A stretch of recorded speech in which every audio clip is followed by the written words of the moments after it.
সুপ্রিয় দর্শক, সকলকে আন্তরিক শুভেচ্ছা জানিয়ে শুরু করছি টিভিএন24 টেলিভিশনের স্বাস্থ্য বিষয়ক বিশেষ আলোচনা অনুষ্ঠান টিভিএন ওয়েলনেস। অনুষ্ঠানটি বরাবর মতো সম্প্রচারিত হচ্ছে নিউ ইয়র্কে টিভিএন24 টেলিভিশন থেকে।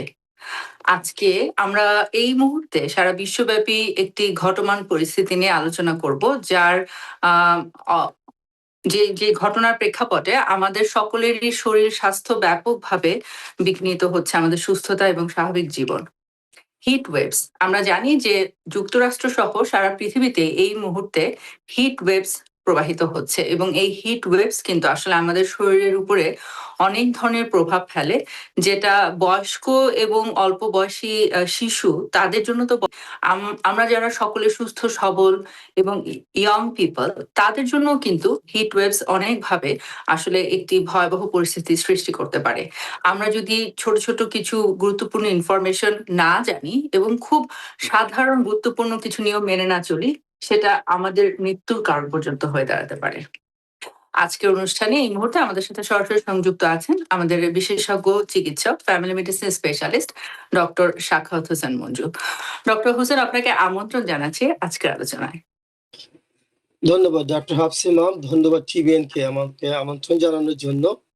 আমরা আজকে চেষ্টা করব, আপনি যে টপিকসটা বললেন যে হিট ওয়েভের উপর বা হিট রিলেটেড যে ইলনেস যেগুলো আছে, এগুলা মানে সিমটমস কি বা কেমনে কি প্রিভেন্ট করা যায় বা কি করণীয় আমাদের, এই যেহেতু লাস্ট কয়েক সপ্তাহ যাবত মানে গরমের মাত্রাটা বেশ বেশ বেড়ে গিয়েছে, এই জন্য উচিত আমাদের এই ব্যাপারে একটু সচেতন হওয়া, বিশেষ করে যাদের মাল্টিপল মেডিকেল প্রবলেমস আছে বা বিশেষ করে বাচ্চাদের ক্ষেত্রে বা যারা আউটডোরে যারা কাজ করেন। আমরা চেষ্টা করবো কিছু কিছু ইম্পর্টেন্ট ইনফরমেশন আপনাদের সাথে শেয়ার করার জন্য। ধন্যবাদ আমাকে আমন্ত্রণ জানানোর জন্য আজকে। ডক্টর হোসেন, আমরা জানি যে আমাদের যে হিট ওয়েভস যে সিচুয়েশনটা, এটা আসলে আমাদের স্বাভাবিক টেম্পারেচার থেকে অনেক বেশি এক্সট্রিম, এবং এখানে আমাদের বডি টেম্পারেচার যেভাবে করে মেনটেন হয় নর্মাল একটা ওয়েদারে, সেটা আসলে একটা পর্যায়ে যেয়ে আর ব্যালেন্স করতে পারে না, এবং যেই মুহূর্তে আমাদের বডি টেম্পারেচার 104-এর উপরে চলে যায়, তখনই কিন্তু একটা মানুষ এমনকি তার জীবন সংকটে পর্যন্ত চলে যেতে পারেন।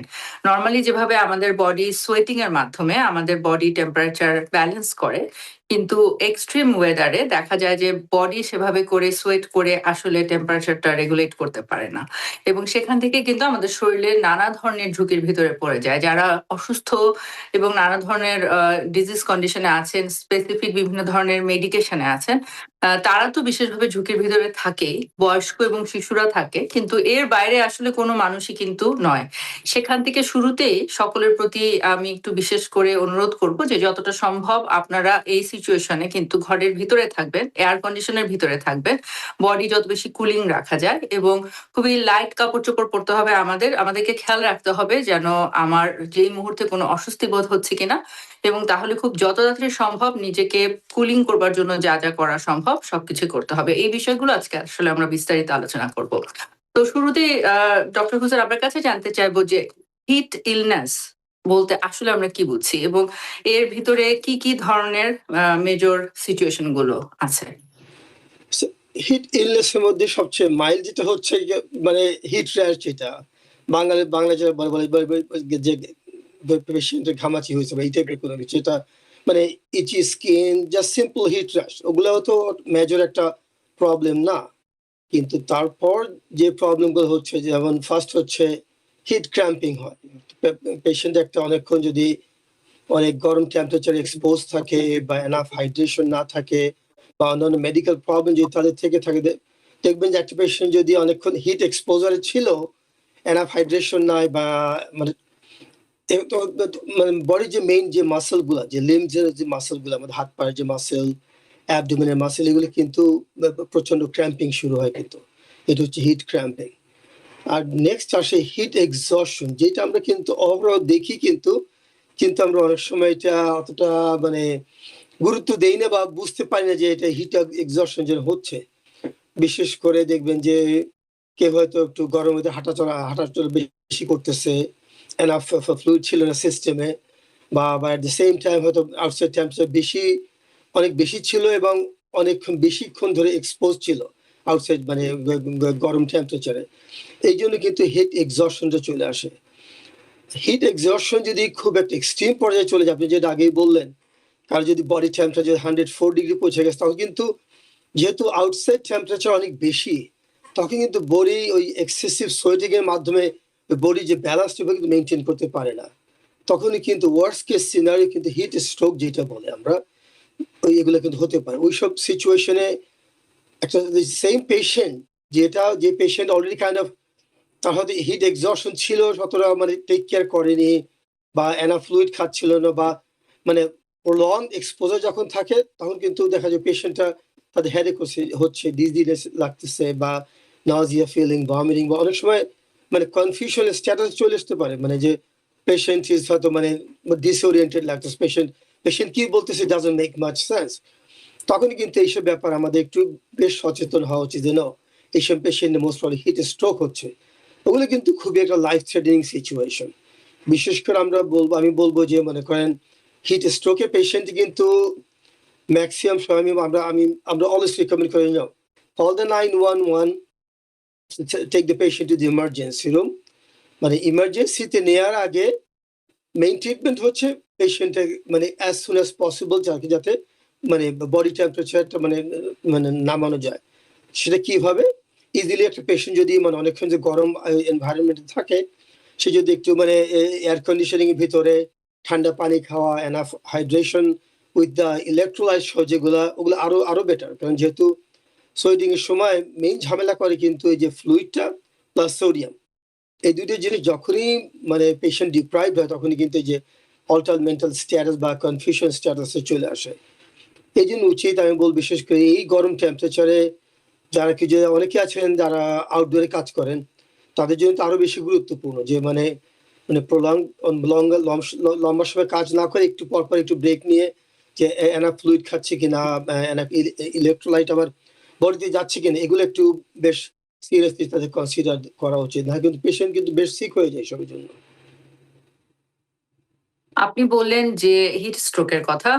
একটু জানতে চাবো যে হিট স্ট্রোকে আসলে পেশেন্ট কি ধরনের সিম্পটমস এক্সপেরিয়েন্স করে এবং এর ট্রিটমেন্ট এবং ম্যানেজমেন্ট এবং ট্রিটমেন্ট হিসাবে আমরা কি সাজেস্ট করে থাকি?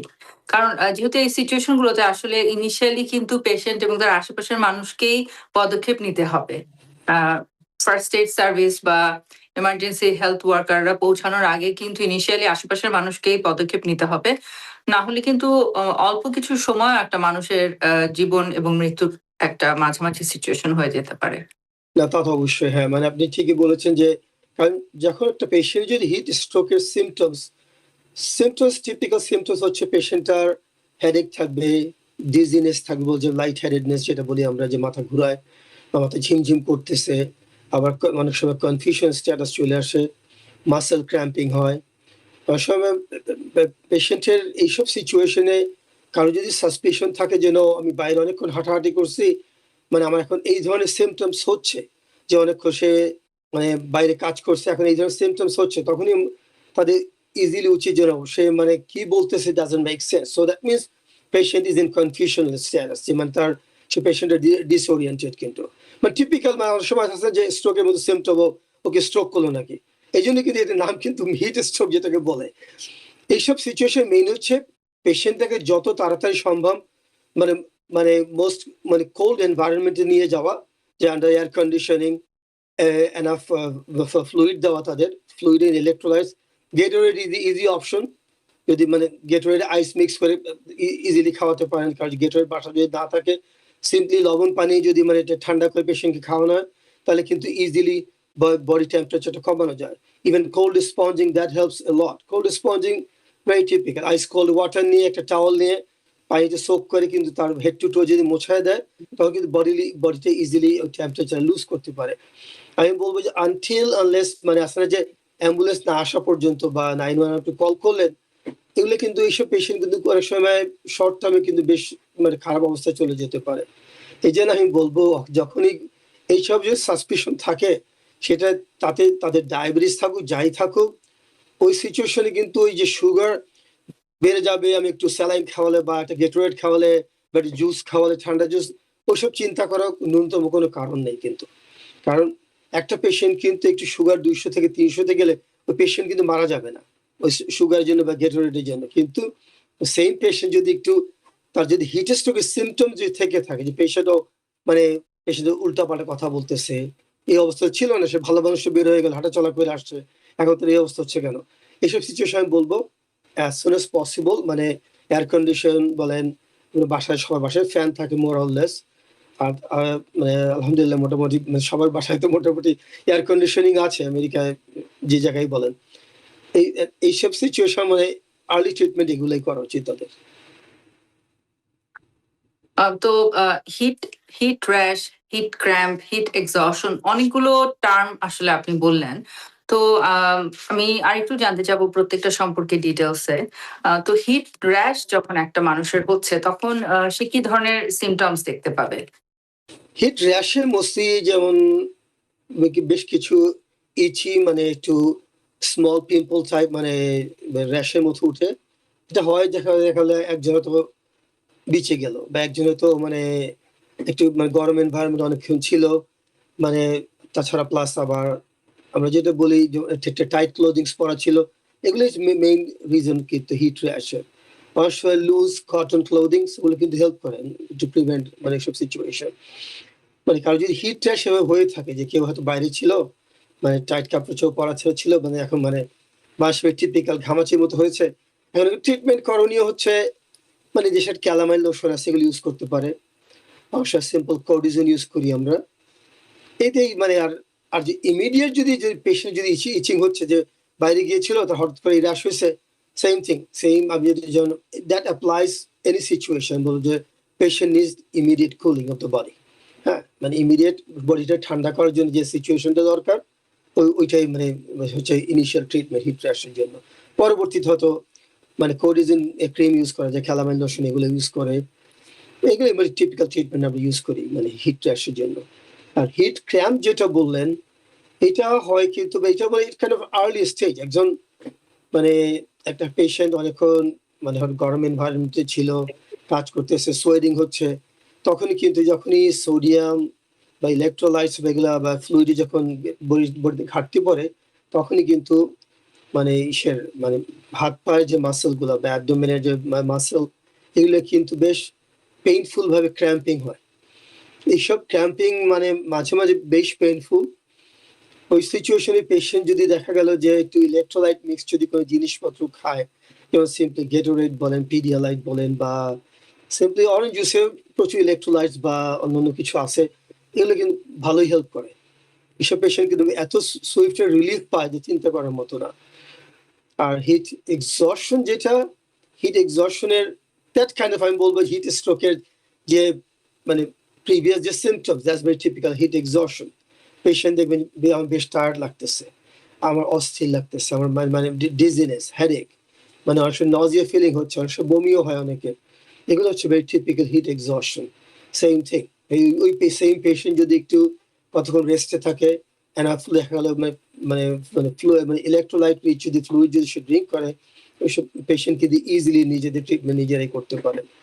তবে আমি মেইনলি বলবো যাদের মানে অনেক ক্রনিক মেডিকেল প্রবলেম আছে, ইদার ডায়াবেটিস বলেন, chronic kidney disease, heart failure, multiple ওষুধ খান, কি হতে ডায়াবেটিক্স খাচ্ছেন, মানে এইসব যারা যারা মানে পলিফার্মেসি আমি যে টিপিক্যাল বলি, ওইসব পেশেন্ট কিন্তু আরো ভালনারেবল এইসব সিচুয়েশন। কারণ হচ্ছে কি, আপনার ওষুধে কিছুতে এফেক্ট আছে সারা, হয়তো সকালবেলা সে ৫-৬ ওষুধ খাচ্ছে, দুপুরবেলা মানে খাচ্ছে কিছু, রাতে খাচ্ছে কিছু, কিন্তু যখনই আপনার বডিতে ইলেকট্রোলাইট ইমব্যালেন্স হয় বা ফ্লুইডে যখন ঘাটতি দেখা যায়, যে টিপিক্যাল ডিহাইড্রেশন যেটা বলি, তখন কিন্তু মানে বডি কিন্তু ভালোভাবে রেসপন্স করে না। এই জন্য বলবো যাদের একটু ক্রনিক মেডিকেল প্রবলেম আছে, তারা একটু এই গরমে বেশ একটু সাবধানতার সাথে থাকবেন।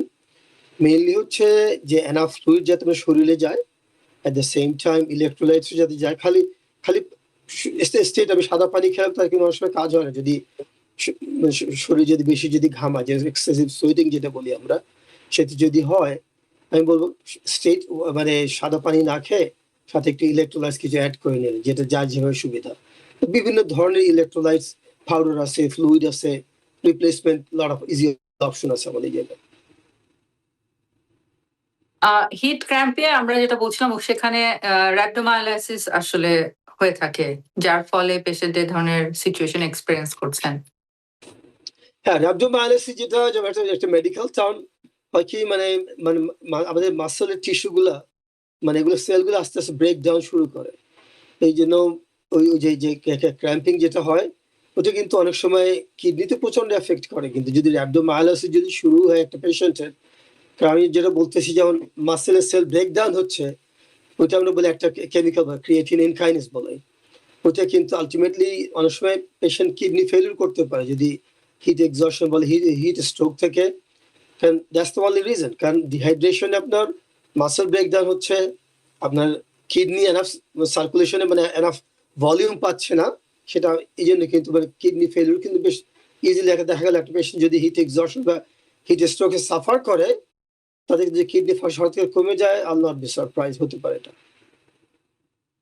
আমি একটু জানতে চাবো যে ফার্স্ট এইড ট্রিটমেন্টটা আমরা আসলে মানে সকলের জন্যই বলতে চাচ্ছি যে আমরা জানি যে একটা পেশেন্টকে বা আমরা যদি রাস্তায় একটা মানুষকে দেখি যে সে হঠাৎ অসুস্থ হয়ে পড়ে যাচ্ছেন, আমাদের দেশে কিন্তু আমেরিকায় বলা হয় যে আপনি নিজে কোনো পদক্ষেপ নিবেন না বা আপনি পেশেন্ট বা মানুষটাকে টাচ করবেন না, আপনি 911 কল করবেন এবং আপনি প্রয়োজনে ওখানে ওয়েট করবেন 911 না আসা পর্যন্ত। কিন্তু আসলে এই যে একটা স্পেসিফিক সিচুয়েশন এ আমরা আলোচনা করছি, একটা হিট স্ট্রোক এর পেশেন্ট, আমি যদি 911 কল করে আমি ওখানে বসে থাকি, আ মানে ওই ৫ মিনিটের ব্যবধানে কিন্তু মানুষটা আসলে মারাও যেতে পারে। তো সেক্ষেত্রে কিন্তু এখানে সাজেশন করা হয় যে আশেপাশে যে বা যারাই থাকবে তারা যতটা তাড়াতাড়ি সম্ভব অ্যাসিস্ট্যান্সি করবে পেশেন্টটাকে কুলিং করবার জন্য। আ তো এক্ষেত্রে আ আপনারা কি এডভাইস করে থাকেন আসলে? আসলে আমি আসলে এই ধারণাটা আসলে ভুল যে আমাদের একটা, আমি জানি না এই ধারণা কোত্থেকে আসছে যে ডোন্ট টাচ এনিবডি, ঠিক না? পেশেন্ট পড়ে গেছে, একটা লোক রাস্তায় পড়ে গেছে, আপনি যদি তাকে হেল্প করতে যান বা তাকে আপনি কোনো ফ্লুইড দেন, একটু ঠান্ডা পানি তার গায়ে দিলেন, একটা আপনার এত মানে আজকাল যে মানে মানে যে ক্যারি করার যে ফ্যান আছে আজকাল অনেকে ক্যারি করে এগুলা। আপনার কাছে যদি থাকে আপনি ইউজ করতেছেন, দিস নাথিং রং একজনকে হেল্প করা। এই জন্য আপনার কেউ মানে রেসপন্সিবল বা করবে না যে ও দ্যাটস লায়াবিলিটি আপনার না, ওই পেশেন্টে কিছু হলে বরঞ্চ আপনি পেশেন্টকে হেল্প করতে যাচ্ছেন। কিন্তু একজন আননোন বা একজন অন দ্য স্ট্রিট আপনি একজন দেখতেছেন যে একটা পেশেন্ট হঠাৎ করে কলাপস হয়ে গেছে, মানে অনেক গরম, আপনি তাকে যদি একটু ঠান্ডা পানি খাওয়ান বা একটা মানে পাশের দোকানে একটা সোডা এনে খাওয়ান, নাথিং রং। না, আমার মনে হয় এই ধারণাটা আমাদের ভুল কমপ্লিটলি। যেমন আমেরিকা কেউ কেউ টাচ করবেন না, না, এটা কমপ্লিটলি রং আইডিয়া। কেউ আপনাকে কখনোই এই জন্য আপনাকে দায়ী করবে না যে পেশেন্ট আপনার জন্য মারা গেছে, না, এটা কমপ্লিট রং আইডিয়া। না, যে আমি তাকে চেষ্টা করেছি হেল্প করার জন্য, এই পেশেন্টের যেহেতু ইমিডিয়েট কুলিং দরকার, ওই পেশেন্টটাকে আমি চিন্তা করতে পারি সিম্পলি যদি একটা দোকানের ভিতরে নিয়ে যায় এয়ার কন্ডিশনের মধ্যে, একটা সিম্পল সোডা খেতে দিল বা কিছু মানে জুস খেতে দিল, patient with short period of time gonna come back easily. যেটা চিন্তা করার মতো না, মানে মানে র্যাপিড রেসপন্স করে কিনা এগুলা। কিন্তু এটা নাথিং রং ইন ইট। আমি বলবো এই ধারণাটা কমপ্লিটলি ভুল যে আপনি কেউ টাচ করতে পারবেন না। না, অবশ্যই করবেন, কারণ মানুষের হেল্প না করলে কেমনে চলবে? একজন দেখা গেলো অ্যাম্বুলেন্স আসবে, আপনি 911 কল করে কেউ হয়তো ভিডিও করতেছে ফোনেও, দেখেন কি হচ্ছে হিলসাইড অ্যাভিনিউতে। না, রাদার হেল্প দেম আউট, মানে যেটা পেশেন্টের আপনি বুঝতেছেন যে বেশ গরম পেশেন্ট এই জন্য অসুস্থ। এটা অনেক মানুষ নর্মালি মানুষ বুঝে, কিন্তু মানুষ যে একদম যে বুঝে না তা না, যে বেশ অতিরিক্ত গরম পড়তে এই জন্য লোকটা হয়তো অসুস্থ হয়ে পড়েছে। হ্যাঁ, সো সিম্পলি পেশেন্টটাকে একটা দোকানের ভিতরে ঢুকানো বা একটু ফ্লুইড খাওয়ানো বা কিছু, নাথিং রং উইথ ইট। আমি বলবো আমরা এটা হচ্ছে আমরা ইজি অপশন। জি, আমরা জানি যে এই টেম্পারেচারে আমরা বলছি কন্টিনিউয়াসলি যে যতটা সম্ভব ইনডোরে অবস্থান করতে এবং এয়ার কন্ডিশনের ভিতরে থাকার জন্য। কিন্তু আসলে অনেক ধরনের কাজেই তো তাদেরকে ওয়ার্কারদেরকে আসলে বাইরে এক্সপোজড হতে হয় এবং হয়তোবা তাদেরকে কন্টিনিউয়াসলি এই এক্সট্রিম ওয়েদারেও বাইরেই কাজ করতে হচ্ছে। তো যখন কোনো পেশেন্ট এই ধরনের একটা সিচুয়েশন এর ভিতরে পড়েন, কমনলি এই যে সিম্পটমস গুলো হলে আমরা বলছি যে আ দ্রুত সাহায্যের জন্য আ আ আ মানে হেল্প আস্ক করতে বা আশেপাশের কেউ যদি এটা অবজার্ভ করে থাকেন তাহলে সাহায্যের জন্য এগিয়ে আসতে। তো ইউজুয়ালি দেখা যায় যে পেশেন্ট হয়তোবা ডিজি হয়ে যাচ্ছে, তার কথা জড়িয়ে যাচ্ছে, স্লার্ড স্পিচ হচ্ছে, তারপরে হয়তোবা অজ্ঞানও হয়ে যেতে পারে এবং বডি টেম্পারেচার বেড়ে যাওয়া থেকে যে আদার যে সিম্পটমস গুলো আপনি বললেন সেগুলো তো আছেই। কিন্তু বেশিরভাগ সময় দেখা যায় যে পেশেন্ট একটু মানে সে হয়তোবা ওরিয়েন্টেশনটা চেঞ্জ হয়ে যাচ্ছে, ঠিকমতো কথা বলছে না। একটু কনফিউশন এ চলে গিয়েছে, অজ্ঞানও হয়ে যেতে পারে। তো তখন ইমিডিয়েট যে মানুষটি ওখানে আছে, আমরা তার জন্য কি অ্যাডভাইস প্রোভাইড করব? ইমিডিয়েট যারা কাছে থাকেন মানে তাদের উচিত হবে এই পেশেন্টটাকে অ্যাজ সুন অ্যাজ পসিবল মানে যে কুল একটা এনভায়রনমেন্টে নিয়ে যাওয়া। সেটা অবশ্যই হ্যাঁ, যদি কেউ যে কনস্ট্রাকশন সাইটে কাজ করতেছে যেহেতু এয়ার কন্ডিশনিং নাই বা কেউ হয়তো ডেলিভারি কাজ করতেছেন বা কিছু, আমি তাদের মানে আউটডোর সেটিংস আপনি এই জিনিসটা দেখবেন। আমি দেখেছি যারা বাইরে কাজ করে বিশেষ করে আমেরিকানদের মধ্যে এই জিনিসটা বেশ কমন, হয়তো বা বাঙালিরা যারা কাজ করেন বা কনস্ট্রাকশন তারা কিন্তু দেখবেন বিশাল এক কুল বক্স নিয়ে আসবে কাজের জায়গায়, কুল বক্স লোডেড উইথ আইস, হ্যাঁ ডিফারেন্ট টাইপস অফ ড্রিঙ্কস আছে, হ্যাঁ মানে ইলেকট্রোলাইটস মানে গেটোরেড বলেন জুস বলেন। আমি বলবো that will be the most wise idea যে আপনি কতক্ষণ কাজ করলেন 1.5-2 ঘন্টা পর পর একটু মানে ফ্লুইড ইলেকট্রোলাইটস মিক্স করে খেলেন, একটু একটা ঠান্ডা পানির গায়ে দিলেন। দ্যাটস তো আমি মনে করি ইজিলি তারা মেনটেন করতে পারে, কিন্তু যাতে মানে এক্সট্রিম সিচুয়েশন যাতে না জড়িয়ে যায়। আর যদি একান্ত আল্লাহ না করে যদি কারো যদি ওই সিচুয়েশন হয়েই যায় যে পেশেন্টটা অজ্ঞান হয়ে গেছে, আমি বলবো বেস্ট অপশন হ্যাঁ নিয়ারেস্ট কোনো প্লেস যদি থাকে সেটা পুলিং স্টেশনে, সেটা দোকানে হোক বা কাছাকাছি কোনো ইসের মধ্যে যদি হোক, মানে আমি বলতেছি না কারণ বাসায় তো এভাবে সম্ভব না, but it's doesn't hurt to if you knock somebody's door, মানে যে সমস্যা হচ্ছে একটু মানে আমাদের কি দেন, মনে হয় এটা সব অনেকে ইজি ভাবে নেয়, কোনো সমস্যার কথা না। তবে মেইন হচ্ছে যারা আউটডোরে যারা কাজ করেন আমি তাদের বলবো বিশেষ করে মানে কুল বক্সে কিন্তু যে সকালবেলা আইস দিয়ে যদি নিয়ে যায় they can easily maintain enough hydration, হ্যাঁ থ্রু আউট দ্য ডে। এই জিনিসটা কিন্তু আমি দেখেছি বিশেষ করে যারা ল্যান্ডস্কেপিং কাজ করে তাদের অলওয়েজ মানে আমি যে জিজ্ঞেস করি do you need any water, no no I have cool box in my truck, হ্যাঁ এটা ভেরি কমন। হ্যাঁ এই জিনিসটা মানে আমি বলবো তাদের উচিত এই জিনিসটা মেনটেন করা। যারা ডেলিভারি কাজ করতেছেন বা যারা বাইরে কাজ করতেছেন তাদের উচিত 1.5-2 ঘন্টা পর পর যদি অপশন থাকে, অবশ্যই অপশন আছে, ঠিক আছে আমি একটা দোকানে গেলাম একটু খাবার পিক করতে, just stay there for 10-15 minutes, ঠিক না? ঠান্ডা পানি খেলেন একটু, মানে হাফ গেট রেড খেলেন আবার বের হয়ে গেলেন। মানে এগুলো নিজের এইসব কিন্তু নিজেরই করতে হবে, nobody gonna tell you you need to take a break now, ঠিক না?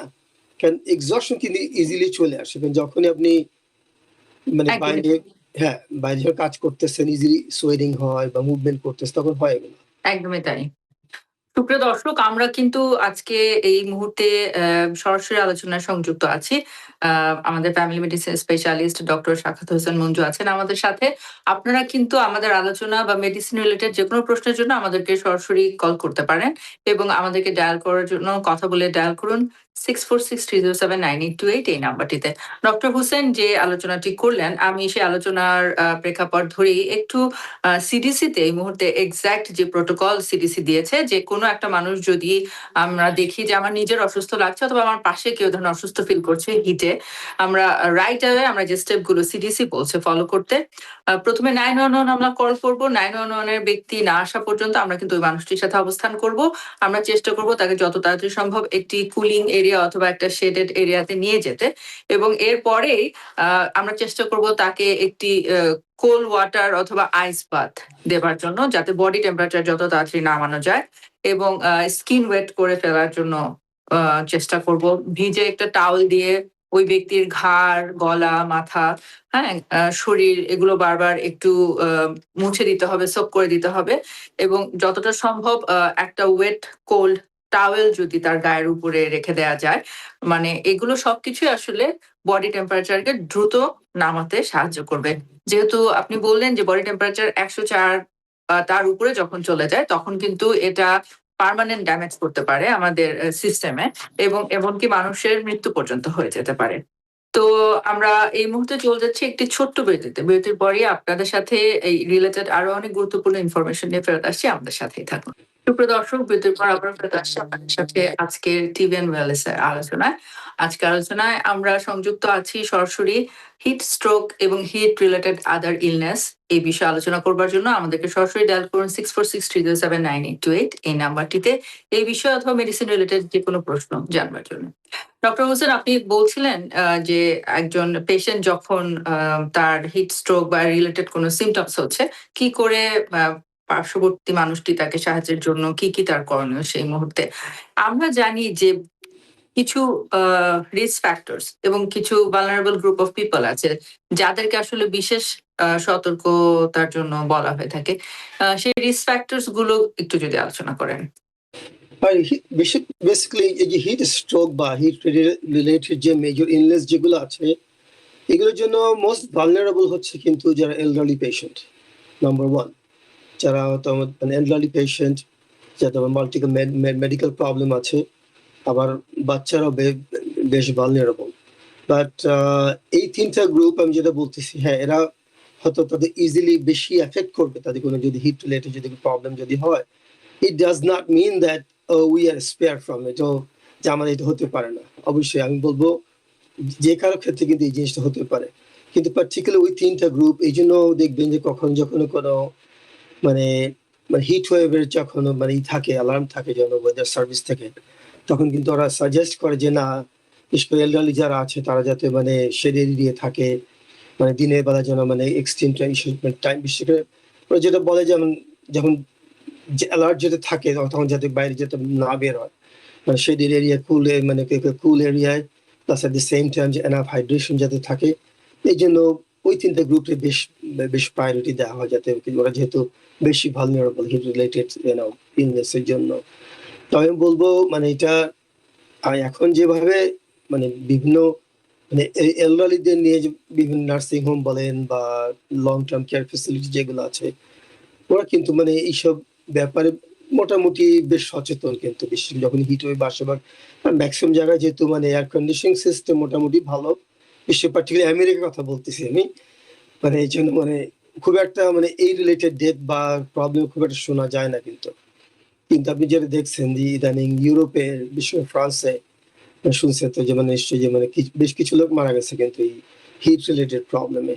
আমি বলবো আই থিঙ্ক মানে হয়তো এয়ার কন্ডিশনিং সিস্টেম ভালো ছিল না, বা দ্যাট ওয়াজ দ্য মেইন মানে রিজন। কারণ হয়তো আপনি ফ্লুইড ইলেকট্রোলাইজ দিচ্ছেন এনাফ, কিন্তু বাট এনাফ কুলিং পাওয়ার নাই, তখন তো এই সমস্যা থাকবেই। আমার জানা মতে এখানে অনেকটাই বেশি দায়ী আসলে ল্যাক অফ অ্যাওয়ারনেস। কারণ মানুষ হয়তোবা এটাকে অনেকটাই রেগুলার সামারের যে একটা হট টেম্পারেচার সেরকম ভাবেই ট্রিট করেছে। কিন্তু হিট ওয়েভ যে একটা এক্সেপশনাল সিচুয়েশন, এবং এখানে যে আপনি যে রেগুলার যেগুলো সামার টাইমে আমরা ফলো করি সেই জিনিসগুলো মেনটেন করলে যে শুধুমাত্র হবে না, এখানে যে বিশেষ কিছু সতর্কতা এবং এক্সট্রা কিছু মেজারমেন্টের ব্যাপার আছে, সেটা আমার মনে হয় আসলে অনেকেরই জানবার বা বুঝবার হয়তোবা একটা ঘাটতি ছিল। তো কিছু স্পেশাল কিছু সিচুয়েশনের কথা বলবো। আমাকে একজন নিউবর্ন বেবি, তার মা ফোন করেছেন, এর ভিতরে বলছেন যে তার বাচ্চা এই হিট ওয়েভ শুরু হবার পর থেকেই বাচ্চা খুব অস্থির থাকে, ঘুমাতে পারছে না। বাচ্চা অনেক কান্নাকাটি করছে। সে বাসার টেম্পারেচার কুলিং করে এসি দিয়ে রাখার চেষ্টা করছে। কিন্তু তারা টেক্সাসে থাকে এবং বাসার টেম্পারেচার আসলে খুব একটা বেশি মেইনটেইন হচ্ছে না এসিতে। হ্যাঁ? তো আমাকে বলছে যে সে খুব অ্যাংশাস হয়ে যাচ্ছে। কারণ বাচ্চা কিন্তু ঘুমাচ্ছে না। তার বাচ্চার যে রেগুলার রুটিন, বাচ্চার ২-৩ মাস বয়স, আমাকে বলছে যে রেগুলার রুটিনটা বাচ্চার ছিল সেটা সে দেখছে যে বাচ্চা মেইনটেইন করতে পারছে না এবং বাচ্চা খুব ক্র্যাঙ্কি। তো সে খুব অ্যাংশাস বাচ্চাকে নিয়ে। তো আপনি এই নিউবর্ন বেবিদের জন্য কি আপনি কিছু বলবেন কি? মানে আপনি যে বললেন যে হ্যাঁ মানে বিশেষ মানে সাউথের টেম্পারেচার এক্সট্রিমলি হাই থাকে, যেমন লাস্ট জুলাই 3rd 4th যে টেম্পারেচার ছিল আমাদের সিম্পলি নর্থ ইস্টে 100 ডিগ্রি, 101, 99 উইথ হিউমিডিটি ইজিলি। কিন্তু ওই যে নিউবর্ন বলেন বা 2-3 মাস বা 5-6 মাস বেবি যারা আছে, তারা কিন্তু easily they can get dehydrated. ওই সিচুয়েশনে কিন্তু বাচ্চা ক্র্যাঙ্কি হওয়া বা আনইউজুয়াল বিহেভ করা বা কিছু, আম নট সারপ্রাইজ, হতেই পারে। কিন্তু কিন্তু অনেক ক্ষেত্রে কিন্তু মেইন জিনিসটা আমরা, আপনি যেটা বলেন, ইগনোর করা বলবো না, হয়তো মানে we are not aware of it, যে এটা হতে পারে যে হিট রিলেটেড প্রবলেমটা বাচ্চারা এই জন্য এভাবে বিহেভ করতেছে বা কিছু। কিন্তু ওই সিচুয়েশনে ওই মা যদি বাচ্চাকে যদি enough hydration either from breast feeding আর অথবা অন্যান্য ইলেকট্রোলাইজ পিডিয়ালাইট যে আছে সেগুলো যদি ইউজ করে, মানে ওই বাচ্চা কিন্তু মনে ভালো থাকতে পারে। এট দ্য সেম টাইম মানে রুম টেম্পারেচার যেটা যদি মিড 70, 72-তে যদি মেনটেন করা যায়, মানে খুব একটা সমস্যার কথা না। So same thing applies in elderly people to. মানে একজন এলডারলি যদি যদি কনফিউশন স্ট্যাটাসে থাকে বা কিছু, প্রচন্ড গরম, হয়তো মানে তার ক্লোদিং ঠিক মতো নাই আছে, যে অনেক বয়স্ক আছে, ডিমেনশিয়া পেশেন্ট আছে, বা যার অতটা মানে নিজের মানে ডেইলি যে অ্যাক্টিভিটির সময় কি করা উচিত না উচিত তারা অতটা অ্যাওয়ার না যে কোন সিচুয়েশনে মানে what type of clothing I should wear, ঠিক না? তো ওইসব পেশেন্ট কিন্তু বেশ মানে রিস্কি হয়ে যায় তাদের জন্য, যে মানে তার যদি ভালো কেয়ার গিভার না থাকে বা কেউ যদি ওয়াচ না করতে পারে। কারণ একটা পেশেন্ট যদি হিট স্ট্রোকে চলে যায়, ওই পেশেন্টই কিন্তু তার ওই সব মানে মানে ইসে থাকে না, যে ওই সেন্সটা থাকে না যে I need to drink more fluid, I need to take a cold shower, ঠিক না? বা আমি একটু মানে ঠান্ডা কিছু খাইবো। You lost the situation, patient is already confuse. আমি বলবো এইসব, এই জন্য আশেপাশে যারা আছেন তারা একটু বিশেষ করে সামারে এই জিনিসটা একটু খেয়াল করবেন, যাতে বয়স্ক যারা আছেন বা বাসা যদি মানে ছোট বাচ্চারা আছে বা যাদের মাল্টিপল মেডিকেল প্রবলেম আছে, মাল্টিপল ওষুধ খাচ্ছেন, তারা যদি কোনো অ্যাবনর্মাল বিহেভিয়ার বা কোনো কিছু বা কনফিউশন স্ট্যাটাস যদি আপনারা দেখেন, আমি বলবো ফার্স্ট ট্রিটমেন্ট মানে এই গরম ওয়েদার বলবেন যে typical cooling as soon as possible. Doctor হাফসিমাম যেটা বললেন যে হ্যাঁ মানে মানে সেটা আপনি আইস দিয়ে করেন, মানে ফুললি কোল্ড ওয়াটার ইউজ করেন, patient needs to cool down as soon as possible, যাতে বডি টেম্পারেচারটা খুব বেশি রাইজ না করে। কারণ যখনই এক্সটার্নাল টেম্পারেচার বেশি থাকে তখন কিন্তু বডি ইজিলি কিন্তু লুজ করতে পারে না, এই জন্য ঝামেলাটা বেশি বাড়ে। একই সাথে এটা প্রেগন্যান্ট মাদারদের ক্ষেত্রেও প্রযোজ্য। আমাকে বেশ কিছু প্রেগন্যান্ট মাদারও জানতে চেয়েছেন যে মানে তার খুব কষ্ট হচ্ছে, মানে খুব অস্থির লাগছে। তো সে মানে কিভাবে এটা মেনটেন করা উচিত? কারণ হয়তোবা তার প্রেগন্যান্সি রিলেটেড কিছু কমপ্লিকেশন আছে, তাকে ওষুধ খেতে হচ্ছে। কিন্তু এই হিট ওয়েভের সময় আমরা জানি যে এক্সট্রিম হিটে কিন্তু আসলে মানে মেডিকেশনও বডির ভিতরে একটু ডিফারেন্ট ভাবে এটা প্রসেস হচ্ছে আরকি। যেখান থেকে দেখা যাচ্ছে পেশেন্টের এমনি হয়তোবা নৌজিয়া, বিভিন্ন ধরনের ডিহাইড্রেশন রিলেটেড সিম্পটমস গুলো হচ্ছে এবং তার ভিতরে মেডিকেশন যাদের নিতে হচ্ছে তাদের জন্য এটা একটা এক্সট্রা হ্যাজার্ড এর মতো হয়ে যাচ্ছে। তো সেই বিষয়ে আপনি কিছু বলবেন কিনা? যারা আমি বলবো যারা বিশেষ করে মানে মাল্টিপল মেডিকেশন খাচ্ছেন বা পার্টিকুলার যে প্রেগনেন্ট উমেনের কথা বললেন, মানে প্রেগনেন্ট মায়েদেরও এই তারাও কিন্তু একটা ভালনারেবল গ্রুপের মধ্যে পড়ে, আমি যেটা আগেই বলেছি। কিন্তু হ্যাঁ, প্রেগনেন্সি কিন্তু একটা মানে আমি ইলনেস বলবো না এটাকে, বাট এই সময় কিন্তু পেশেন্টের বডির হোল মেকানিজম কিন্তু একটু চেঞ্জ হয়ে যায়। এই জন্য উচিত আমি বলবো যে এই সিচুয়েশন তাদের উচিত, সেটা অনেক সময় প্রেগনেন্সির সময় মানে তাদের ডায়াবেটিস থাকতে পারে, গ্যাস্ট্রেশনাল ডায়াবেটিস যেটা বলেন, হয়তো মেটফরমিন খাচ্ছে বা অন্য ওষুধ খাচ্ছে বা কিছু, তাদের উচিত কিন্তু এইসব ব্যাপারে আরো বেশি সচেতন হওয়া, যাতে মানে এনাফ হাইড্রেশন থাকে থ্রু আউট দ্য ডে। আর যেন ইসের মধ্যে মানে রুম টেম্পারেচার তারা যেন মানে মানে কোল্ড টেম্পারেচার যাতে মেনটেন করতে পারে, আমি বলবো এইটা হচ্ছে মেইন সাজেশন তাদের জন্য। এবং একই সাথে হার্ট ডিজিজ এর পেশেন্ট যারা দেখা যাচ্ছে যে তাদের ক্ষেত্রেও বেশ এটা একটা এক্সট্রা সিচুয়েশন হয়ে যাচ্ছে। যেহেতু আমরা জানি যে হিট রিলেটেড ইলনেস গুলোতে কিন্তু আসলে হার্ট এবং কিডনির উপরে অনেক একটা এক্সট্রা প্রেশার ক্রিয়েট হয় একটা নরমাল হিউম্যান বডিতেও। অনেক দেখা যাচ্ছে যে প্যালপিটেশন থেকে শুরু করে আরো নানান ধরনের সিমটমস হচ্ছে। তো সেই পেশেন্টদের ক্ষেত্রে কি কিছু বলবেন কিনা? হ্যাঁ, আপনি যেটা বললেন যে হ্যাঁ, একটা পেশেন্ট যদি হিট এক্সহশন বা হিট স্ট্রোকের দিকে চলে যায়, পেশেন্ট কিন্তু প্রচন্ড পালপিটেশন হয়, আমার হার্ট রেট অনেকখানি বেড়ে যায়। কারণ যখনই body dehydrated, heart is trying to pump out to feed the system. কিন্তু ওই সিচুয়েশনে মানে ট্রিটমেন্টের ক্ষেত্রে কিন্তু বারবার আমরা কিন্তু ঘুরে ফিরে একই জায়গায় আসছি যে না, body needs to cool down, need enough hydration is fluid and electrolytes. Electrolyte rich is a fluid আমরা যেটা বলি, এগুলা করা।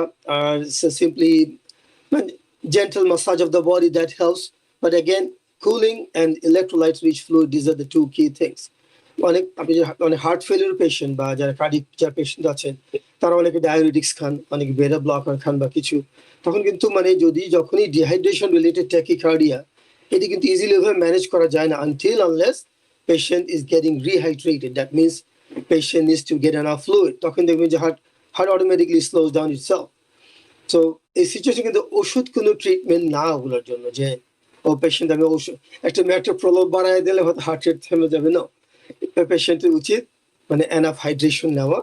এবং আমি যেটা আগে যেটা বলেছি যে সেটা একটু যদি সুগারি ড্রিঙ্কস যদি হয়, অন্য ইলেকট্রোলাইটস থাকে, সোডিয়াম বলেন, ক্লোরাইড বলেন, পটাশিয়াম, যেমন Gatorade is good electrolytes for the during the summer time. আমি বলবো যার কারো যদি ধরেন যারা কাজ করেন, যার কারো যদি if somebody is vulnerable for the heat related illness, তারা যেন এই মানে ইলেকট্রোলাইট রিচ কিছু ফ্লুইড বাসায় যাতে রেখে যায়, যাতে কারণ একান্ত জরুরি হলে একটু আইস দিয়ে খেয়ে ফেললো ইজি।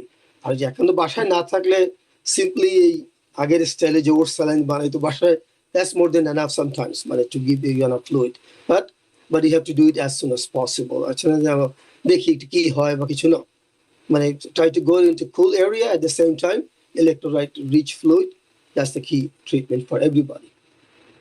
আমি সেন্টার ফর ডিজিজ কন্ট্রোল এবং WHO এর ওয়েবসাইটে বারবার করে তাদের বিভিন্ন গাইডলাইন গুলোতে দেখেছি যে তারা বলছে যে have a medication plan for hot weather. সেখানে বলছে যে আপনি আপনার ডাক্তারের সাথে কনসাল্ট করে আপনি রি অ্যারেঞ্জমেন্ট করতে পারেন আপনার মেডিকেশন গুলো ওই কিছু স্পেসিফিক টাইম পিরিয়ডের জন্য যখন হিট ওয়েভসটা হচ্ছে। কারণ কিছু কিছু মেডিকেশন হয়তোবা আমাদের বডি টেম্পারেচার একটু এমনিও একটু হয়তোবা বাড়িয়ে দেয়, হয়তোবা মেটাবলিজমের একটা প্রভাব রাখে, এবং কিছু কিছু মেডিকেশন দেখা যায় যে হট ওয়েদারে প্রপারলি কাজ করে না। তো সেক্ষেত্রে বলছে যে কিছু একটা সময়ের জন্য সেখানে চেঞ্জ অফ প্ল্যান আসতে পারে এবং সে ব্যাপারে ডাক্তারের সাথে আমরা আলোচনা করতে পারি। তো আপনি এটা কতটা প্র্যাকটিস করেন আপনার প্র্যাকটিসে, বা আপনি কি অ্যাডভাইস করবেন?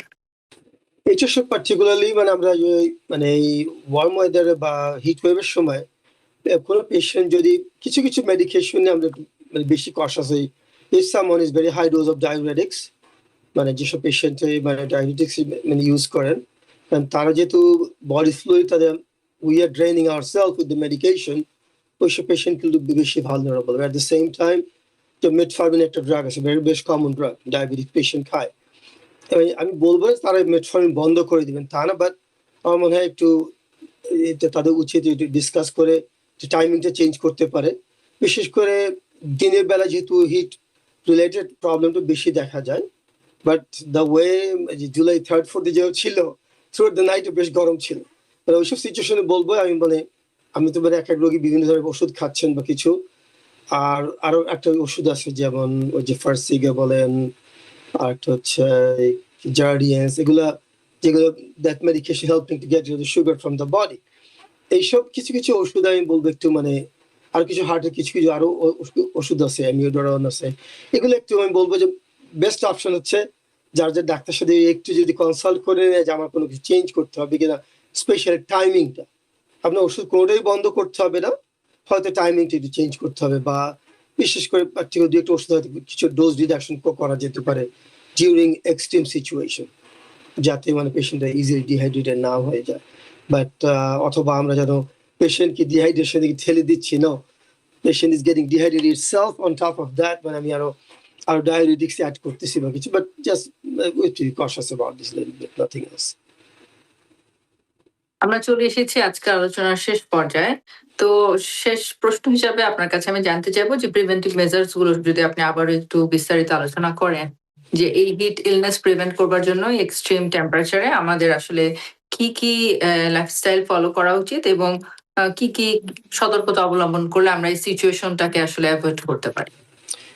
আচ্ছা, আমার মতে মানে বেস্ট অপশন হচ্ছে আমি বলবো কি, যে আপনি কেউ বাইরে হাঁটতে যাচ্ছেন বা বাইকিং করতে যাচ্ছেন বা কাজে যাচ্ছেন, হ্যাভ সাম ফ্লুইড ফার্স্ট, ঠিক না? আগে কিছু ইলেকট্রোলাইট রিচ ফ্লুইড খেতে বের হয়ে গেলেন, মানে carrying a cold water mix with some electrolytes, that's not a bad option, ঠিক না? মানে সেটা ফ্রোজেন হোক বা মানে আইস মিক্সড ওয়াটার হোক, যেটা একটু বোতলে থাকতে এই you can sip in on and off. আমি যে হাঁটতেছেন বা বাইকিং করতেছেন, কোনো কাজ করতেছেন বা যাই করেন, ইজ নাথিং রং, মানে মানে ইলেকট্রোলাইট রিচ একটা ফ্লুইড যদি থাকে আমার সাথে, আর যদি ঠান্ডা থাকে তো কথাই নাই। আর যারা আউটডোরে যারা কাজ করেন তাদের উচিত যে ইফ পসিবল কি যদি মানে আছে যে কার গাড়ি থাকে, কুল বক্স রাখতে পারেন, কুল বক্সের মধ্যে মানে ইলেকট্রোলাইট যে রিচ ফ্লুইড গুলা, মানে আমি জানি না মানে আমাদের বাঙালি এইসব অভ্যাস কতদিকে আছে না আছে, অনেকেই আছে কিন্তু এগুলো করে, আমার এগুলো সবচেয়ে বেস্ট অপশন। যে না, what kind of work I am doing, আমি যে শরীরে বেশি ঘামায়, আমি একটু শারীরিক পরিশ্রম বেশি করার পরে এইসব পেশেন্টের উচিত যে না, আমার যাতে ফ্লুইড আর ইলেকট্রোলাইটস মেনটেন যাতে হয় না। অ্যাট দ্য সেম টাইম বয়স্ককে যদি হাঁটতে যাবেন বিকালবেলা, ও শরীর ঘামায় যাচ্ছে, বেশ গরম, আপনি বাসা থেকে বের হবার কিছু ফ্লুইড খেয়ে যান, একটা হাতে বোতল ক্যারি করে, নাথিং রং এ বাস। আবার আরেকটা জিনিস হচ্ছে লং টার্ম, কিন্তু আমি বলবো যে বিশেষ করে এল্ডারলি যারা, যে আপনার বাইরে যে একদম 1-1.5 ঘন্টা থাকতে হবে, নট নেসেসারি, নো। আপনি আধা ঘন্টা থাকেন, ইউজুয়ালি 1 ঘন্টা থাকেন, আজকে 15-20 মিনিট যান, অসুবিধা নেই। কিন্তু বাট যখন এক্সট্রিম টেম্পারেচার, আমি মানে স্টেট বলবো do not get out, that's the safest option. যারা এল্ডারলি যারা, যদি টেম্পারেচার বেশি থাকে, যেভাবে জুলাই 3, জুলাই 4 ছিল, বেস্ট সাজেশন ঘর থেকে না বেরোনোই সবচেয়ে বেস্ট অপশন। অসংখ্য ধন্যবাদ আপনাকে ডক্টর হুসেন। আমরা আজকের আলোচনায় চেষ্টা করছি সুপ্রিয় দর্শক, হিট রিলেটেড যে এক্সট্রিম সিচুয়েশন গুলো হতে পারে, সেগুলো হলে কি ধরনের সিমটমস আমরা দেখতে পারবো, সেগুলো আপনাদের সাথে আলোচনা করবার, যাতে করে আপনারা বুঝতে পারেন যে আপনি কি কোনো অসুস্থতার দিকে বা কোনো থ্রেটেনিং সিচুয়েশনের দিকে যাচ্ছেন কিনা, এবং বুঝে আপনি কি করে ইমিডিয়েট কি কি স্টেপ নিয়ে নিজেকে প্রোটেক্ট করতে পারেন এবং আপনার আশেপাশের মানুষকে হেল্প করতে পারেন, সেই বিষয়গুলো আজকে আমরা আলোচনায় তুলে ধরবার চেষ্টা করেছি। আশা করি এই ইনফরমেশন গুলো মেনে চললে এক্সট্রিম ওয়েদারও কিন্তু আমরা নিজেকে এবং আমার আশেপাশের মানুষদেরকে সুস্থ থাকতে সাহায্য করতে পারবো। তো আজকে এই পর্যন্তই। আপনার আলোচনা এবং গুরুত্বপূর্ণ সময় আমাদের সাথে শেয়ার করবার জন্য TVN24 এর পক্ষ থেকে আপনার প্রতি বিশেষ কৃতজ্ঞতা। ধন্যবাদ আপনাকে, ধন্যবাদ TVN কে আমাকে আমন্ত্রণ জানানোর জন্য। আশা করবো এই ইনফরমেশন গুলো আপনাদের সবারই কাজে লাগবে। আপনারা যদি এই জিনিসটা মেনে চলেন, মানে খুব একটা সমস্যা হওয়ার কথা না, হিট রিলেটেড প্রবলেম গুলো অ্যাভয়েড করার জন্য। আমি বলবো অবশ্যই আমাদের যতটুকু পেরেছি সময় স্বল্পতার মধ্যে আলোচনায় করতে, এগুলো যদি মোটামুটি মেনে চলেন, হিট রিলেটেড প্রবলেম গুলো ইজিলি অ্যাভয়েড করতে পারবেন। ধন্যবাদ সবাইকে। সুপ্রিয় দর্শক, আমরা জানি যে এই এক্সট্রিম টেম্পারেচারে আসলে আমি অসুস্থ হব, এটা আমাদের কারোরই কাম্য নয়, কিন্তু আমরা কিন্তু প্রথম থেকেই কিছু নিয়ম কারণ একটু সহজভাবে মেনে চলে নিজেকে সুস্থ রাখতে পারি। এবং তার ভিতরে সর্বপ্রথমই যেটা ডক্টর হুসেন বারবার বললেন, যে হাইড্রেশন এবং হাইড্রেশন যতটা সম্ভব আমরা চেষ্টা করবো একটু পরপরই আসলে লিকুইড বা পানি বা ঠান্ডা কিছু এ ধরনের ড্রিঙ্ক করবার জন্য। আমি থার্স্টি ফিল করছি, আমি ডিহাইড্রেটেড হয়ে যাচ্ছি, সেই পর্যন্ত কিন্তু আমি ওয়েট করব না। আমি একটু পরপরই একটা নির্দিষ্ট সময় পরপর আমি চেষ্টা করব আমার বডির ভিতরে লিকুইড ইনটেক করবার জন্য। কারণ আমরা জানি যে এক্সট্রিম হিটে আসলে প্রচুর সোয়েটিং হয় এবং বডি থেকে প্রচুর পানির সাথে সাথে কিন্তু লবণ এবং অন্যান্য প্রয়োজনীয় ইলেকট্রোলাইট গুলো বেরিয়ে যায়। তো আমি যদি দেখি যে হঠাৎ করে আমার ডিজি লাগছে, নৌজিয়া হচ্ছে, বা একটা লাইট হেডেডনেস হচ্ছে, হেডেক হচ্ছে, হ্যাঁ, একই সাথে খুব সোয়েটিং হতে পারে এবং ভীষণ টায়ার্ড লাগতে পারে, এই ধরনের সিমটমস এর কোনোটাই যদি আমরা খুব একটু কাছে থেকে দেখি যে এটা আমি ফিল করছি বা আশেপাশে কেউ কমপ্লেন করছে, তাহলে কিন্তু আমরা দেরি না করে আমরা বুঝবো যে এই মানুষটার হয়তো বা সাহায্য দরকার। এবং কুলিং এর জন্য যথাযথ সম্ভব আমরা যে ইনফরমেশন গুলো শেয়ার করলাম সেগুলো আমরা ফলো করার চেষ্টা করব। আবারও বলছি যে পেশেন্টের ঘাড়ে, গলায়, মাথায় ঠান্ডা পানি, বরফ এবং ভিজা টাওয়েল এগুলো দিয়ে আমরা পেশেন্টের বডি টেম্পারেচার যত তাড়াতাড়ি সম্ভব নামিয়ে আনার চেষ্টা করব। যেটা বলে আইস বাথ বা কোল্ড ওয়াটার দিয়ে পেশেন্টকে যতটা সম্ভব বডি টেম্পারেচার কুলিং করার চেষ্টা করব। এবং আমরা চেষ্টা করব যতটা সম্ভব আমরা যদি এয়ার কন্ডিশনের ভিতরে থাকতে পারি এবং ফ্যান, এয়ার কন্ডিশনিং এবং লিকুইড এগুলো যতটা সম্ভব আমরা ইউজ করতে পারি, সেটা ম্যাক্সিমাম আমরা ট্রাই করব। তো আশা করি আজকের এই আলোচনার সব নিয়মকানুন মেনে চললে আমরা নিজেদেরকে সুস্থ রেখেও এক্সট্রিম টেম্পারেচারে কিন্তু ভালো থাকতে পারবো। সকলে নিরাপদে থাকুন, সুস্থ থাকুন। ধন্যবাদ। TVN24 টেলিভিশন দেখতে আজই কল করুন 7187776556। লগ ইন করুন www.totalcablebd.com। নিউ ইয়র্ক থেকে সম্প্রচারিত TVN24 টেলিভিশন বিশ্বজুড়ে বাঙালির কণ্ঠস্বর।